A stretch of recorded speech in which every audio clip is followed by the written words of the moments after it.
বঞ্চিত করা হোক এবং হিরো আলমকে কোনো পয়সা লাগানো হোক কেন চাচ্ছ কারণ সে ক্ষুধার্ত মানুষকে আশা দিয়ে খাবার দেয় নাই, তাই আমরা তার উপরে তার উপরে বিচার চাই। আচ্ছা তোমাদের সে খাবার দেওয়ার কথা বলে খাবার দেয় না এবং কি সে আমাদের মাত্র 500 টাকা দামের কেক হয়ে 100 মানুষকে জড়ো করেছে, তাকে সেই জন্য তার গাড়িতে হামলা করা হয়েছে। কারণ সে খাবার দেয়নি বাচ্চাদেরকে, যারা খাবার ক্ষুধার্ত তাদেরকেও দেয় নাই, তাই তার গাড়িতে হামলা করা হয়েছে। তা তো সে অরিজিনাল হিরো আলম না, সে ডুপ্লিকেট, বুঝে পেয়েছি আমরা।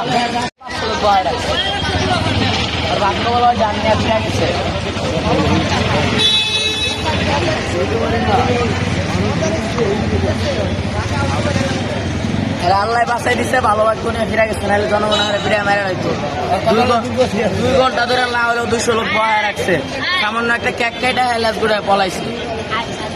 এবার বিচার চাই।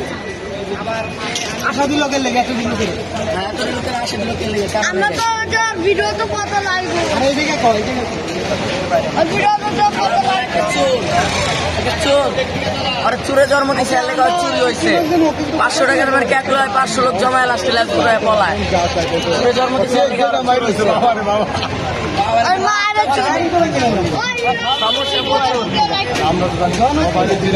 জনগণের রাস্তার মধ্যে কুত্তা বেড়ে মেরে লাভ এই কথা আমি কয়ে দিলাম।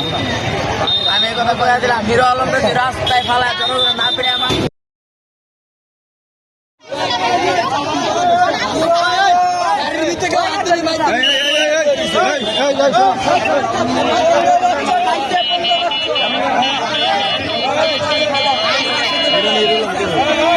হিরো আলম গেছে গাড়ি দিয়ে।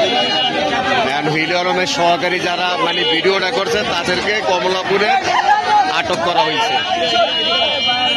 2 ঘন্টা পর্যন্ত পোলাপানের মানে আশা দিয়া রাখছে, তাদেরকে খাওয়াইব, পরবর্তীতে কিছুই খাওয়াইব।